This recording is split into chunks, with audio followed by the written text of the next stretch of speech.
বাবা ওঠো, এভাবে রাস্তায় পড়ে থাকবে না, সবাই দেখছে। ছাড়, ছাড় আমাকে বলছি। আমি এখানেই ভালো আছি, আমি কোথাও যাব না। আমাকে ছাড় বলছি। ভালো আছো? রাস্তার ধুলোয় পড়ে থেকে ভালো আছো তুমি? চলো বাড়ি চলো। ওই বাড়ি গিয়ে কি হবে? ওখানে একটুও শান্তি নেই, সারাক্ষণ শুধু অশান্তি। তার থেকে আমার গাছতলা ভালো, আমি কোথাও যেতে চাই না। তুমি এইভাবে নিজের জীবন নষ্ট করতে পারো না বাবা। ওই বেশি কথা বলবি না, আমি তোর বাপ, তুই আমাকে জ্ঞান দিতে আসবি না বলে দিলাম।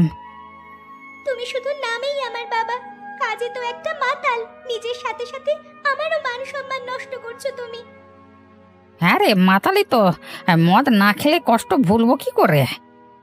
ওঠো, আমি বলছি ওঠো, বাড়ি চলো। আজকে মা বেঁচে থাকলে তোমাকে দেখে নিশ্চয়ই খুব কষ্ট পেতেন। যাবো না, তুই চলে যা এখান থেকে। শুধু শুধু বিরক্ত করিস না বলে দিলাম। আমার জীবনে আর কিচ্ছু নেই বাবা, শুধু তোমার জন্যই বেঁচে আছি। তুমি যদি নিজেকে নষ্ট করো, আমি থাকবো না।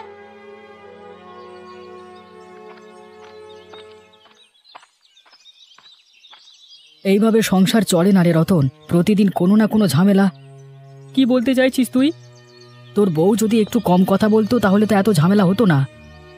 আমার বউকে নিয়ে বেশি কথা বাড়বি না দাদা। কেন, সত্যি বললে সমস্যা? পুরো গ্রাম জানে তোর বউ কেমন। ওর নামে কিচ্ছু বলবি না, সে আমার ঘরের লক্ষ্মী। লক্ষ্মী হলে ঘরে শান্তি থাকতো, প্রতিদিন নতুন ঝামেলা পাকায়। তুই কি বলতে চাইছিস? আমি আমার সংসার সামলাতে পারি না?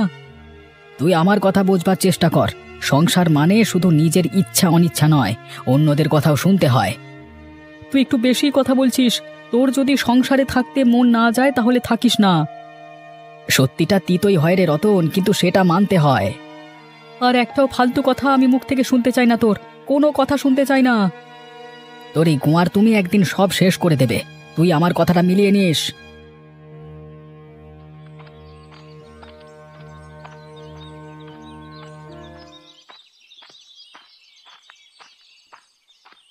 এই যে খগেনদা, আবার মদ খেয়ে এলেন নাকি? প্রতিদিন তো একই অবস্থা। তোকে কি তোর স্বামী দেখতে বলে পাঠিয়েছে? আহা, এত রাগ কেন? সত্যি কথা শুনতে খারাপ লাগে সবারই, সেটা আমার জানা আছে। বৌদি, দয়া করে চুপ করো, আর ঝামেলা বাড়িও না। যে যেমন আছে তাকে তেমনই থাকতে দাও। ওরে বাপরে, খগেনের মেয়ে বাবার হয়ে কথা বলছে। বলোই না, মদ না খেলে তো বাবার শরীর ভালো থাকে না, তাই না? মুখ সামলে কথা বলবি নীলিমা, আমার ব্যাপারে অতিরিক্ত কথা বলবার দরকার নেই। বাবা, বাবা তুমি ঘরে চলো, চলো। ঝগড়া করো না, আমার একদম ঝগড়াঝাটি ভালো লাগে না।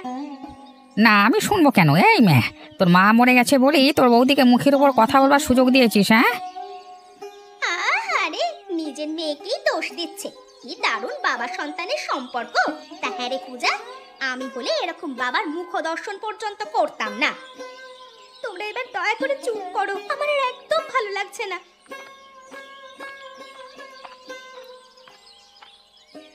এই বাড়িতে একটু শান্তি নেই। সকাল বিকেল শুধু চিৎকার আর ঝগড়া। আরে আমার শান্তির দরকার হলে তাড়াতাড়ি মরে যাও না বুড়ি। শুধু শুধু বেঁচে থেকে আমাদের মাথায় বোঝা হয়ে আছো যত সব। অরে খগেন, মায়ের মুখে এমন কথা? আমারই দোষ, একটা কুলাঙ্গার ছেলেকে জন্ম দিয়েছি। ঠিক বলেছেন, এমন কপাল নিয়ে জন্মেছেন আপনি। দেখ সালা, আমার কথা কি শুনি নাই না? দেখ,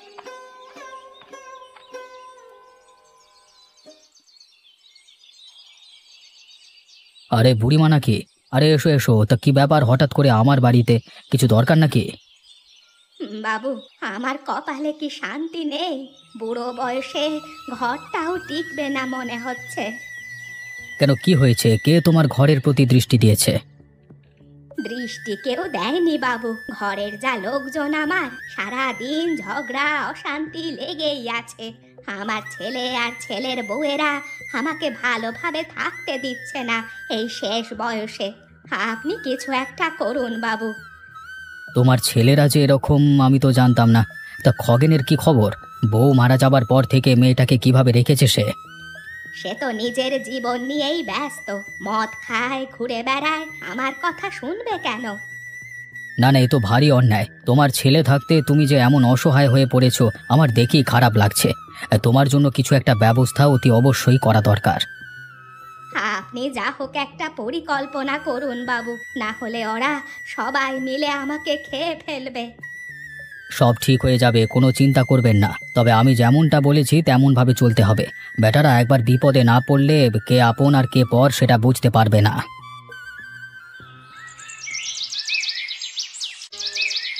তোরা তিন ভাই এসেছিস, ভালোই হলো। তা আজকে তোদের কিছু কথা শোনাতে হবে। কি কথা বলুন বাবু, যা বলবার একটু তাড়াতাড়ি বলবেন। হ্যাঁ, ভালো হয়, কাজ আছে আমার।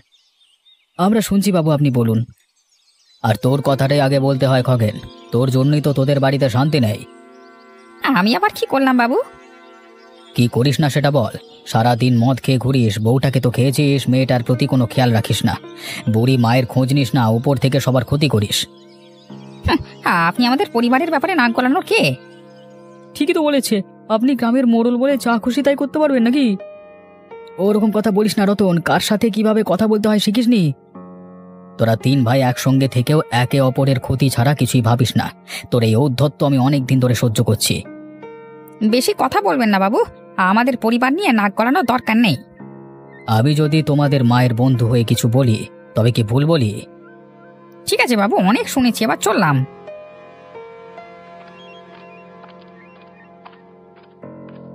তোরা অন্তত ভাবিস, তোদের সংসার, তোদের ভবিষ্যৎ। আমার আর বেশি কিছু বলবার নেই। তোরা যদি খগেনের মতো এরকম বেপরোয়া হোস তাহলে আর কিছু করবার নেই। আপনি দয়া করে ওর কথা কিছু মনে করবেন না বাবু। ওর হয়ে আমি আপনার কাছে ক্ষমা চাইছি।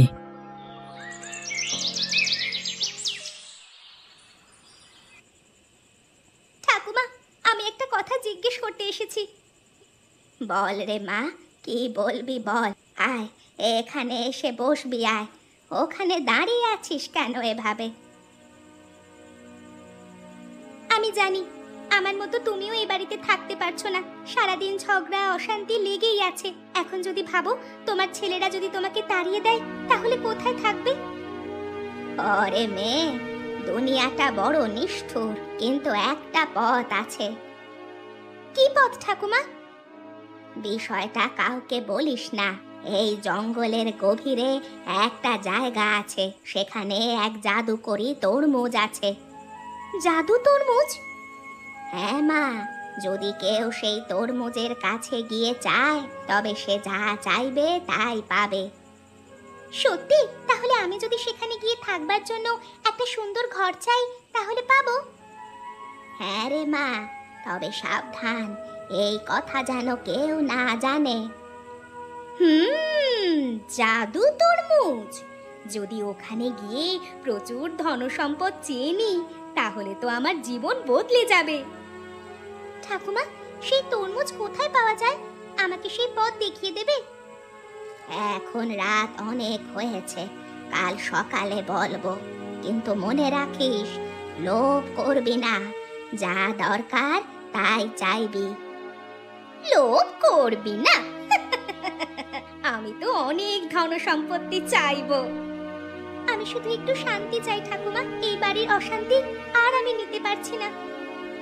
আমার নিজের থেকেও তোর জন্য বেশি চিন্তা হয় রে মা। আমি চাই তুই সুখে থাক। শোনো, একদম অবিশ্বাস্য একটা ব্যাপার জানলাম, শুনলে তুমিও চমকে যাবে। আবার কি হলো? রাতের বেলায় তুমি আবার কি ব্যাপার জানতে পারলে? আমাদের গ্রামে জঙ্গলের মধ্যে একটা জাদুকরি তরমুজ আছে, জানো? সেই তরমুজ পেলেই আমাদের আর কোনো কষ্ট থাকবে না।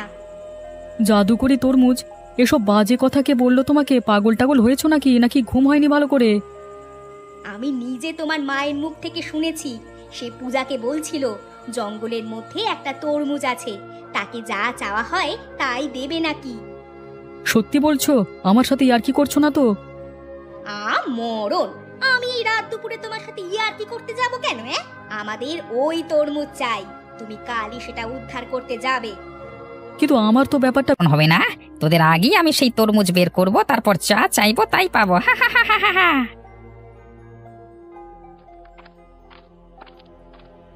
এসো, তোমাদের জন্য অপেক্ষা করছিলাম।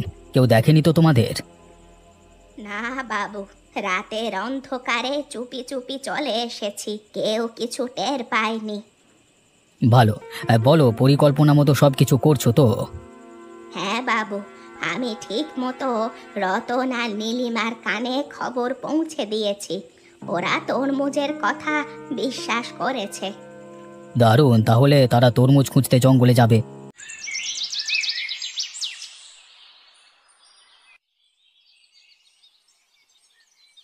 ও, এই যে আসল তরমুজ একেবারে বিশাল। এই দাদা দাদা, তোকে এই তরমুজটায় হাত লাগাতে কে বলেছে? তার মানে তোকে কি সবকিছু বলে করতে হবে নাকি? যে আগে দেখেছে সেই আগে পাবে।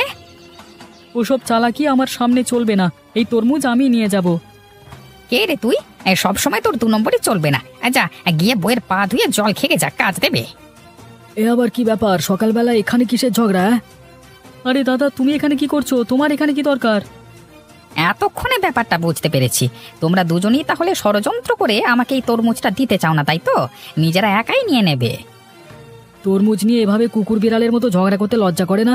তোদের দুজনকে কাউকে নিতে হবে না, আমাকে দে তরমুজটা। বেশি কথা না বলে সরে দাঁড়াও, না হলে এক্ষুনি মারপিট হয়ে যাবে। ও শিয়াল, আমাকে কামড়ে দিল। কে কোথায় আছিস? বাঁচা, আমি মরে গেলাম। ওরে বাবা, আমি গেলাম, আমি আর এখানে নেই, পালাই। ভাই যাস নে, আমাকে বাঁচা। এভাবে আমাকে ছেড়ে দিয়ে চলে যাস না ভাই। ব্যথাটা অসহ্য, আমি কি আর বাঁচবো না? আমার যে কি কষ্ট হচ্ছে, তোমাদের কি করে বোঝাবো? আমি তোমাকে ওই তরমুজ আনতে পাঠিয়ে কি ভুলটাই না করেছিলাম। আমার এমন কাজ করা উচিত হয়নি। কি হলো রতন, এখন বুঝতে পারলে লোভের ফল? আমি ভুল করেছি, কিন্তু এত বড় শাস্তি পাবো ভাবিনি। আমার খুব কষ্ট হচ্ছে বাবু, আমি যে কি করব বুঝতে পারছি না। ক্ষমা করে দিন বাবু, আমরা আপনাকে কত অপমান করেছি। আপনার কথা শুনলে আজ এই পরিণতি আমাদের হতো না। আমি আগেই বলেছিলাম, লোভ মানুষকে সর্বনাশের পথে নিয়ে যায়। তোমরা শোনোনি? নিজের মাকে কষ্ট দিয়েছো, অন্যায় করেছো, এখন ভুগতে হবে। দাদা, আমিও ভুল করেছি। আমি তো পালিয়ে গেলাম, তোমাকে ওভাবে বিপদের মধ্যে ফেলে রেখে পালিয়ে আসা উচিত হয়নি। আমরাও ভুল বুঝেছিলাম। অবিনাশবাবু যা বলেছেন সবই সত্যি। আমরা নিজেদের লোভে নিজেদের ধ্বংস ডেকে এনেছি। খ্যাপা শিয়ালটা এই জঙ্গলে বহুদিন ধরেই ছিল। হয়তো তোমরা জানতে, কিন্তু তোমাদের লোভ তোমাদের চোখ বেঁধে দিয়েছিল। তাই জন্য তোমরা হয়তো বিপদের আশঙ্কা করনি। আমি মাকে কষ্ট দিয়েছি, দাদাকে কষ্ট দিয়েছি, কিন্তু এখন আর কিছু করবার নেই। আমার নিজেকেও কষ্ট পেতে হবে নীলিমা, এটাই আমার ভাগ্য। লোভ ছেড়ে ভালো মানুষ হও, আর কখনো অন্যায় পথে পা দেবে না। মায়ের সম্মান করতে শেখো, তাহলে হয়তো কিছুটা পাপ মোচন হবে। কথা দিচ্ছি বাবু, আমরা এবার বদলে যাব। আর আগের মতো মাতলামো করবো না আমি। নিজের মা আর মেয়েকে আর দাদা বৌদিতে দেখে রাখবো। তোকে সুস্থ করবার দায়িত্ব আমার ভাই। আমরা ঠিক আবার আগের মতো সুস্থ করে তুলবো তোকে। মানুষের মাঝে মাঝে এরকম শিক্ষা পাওয়া উচিত, যদি খারাপ পথ ছেড়ে আবার সঠিক পথে চলে আসে।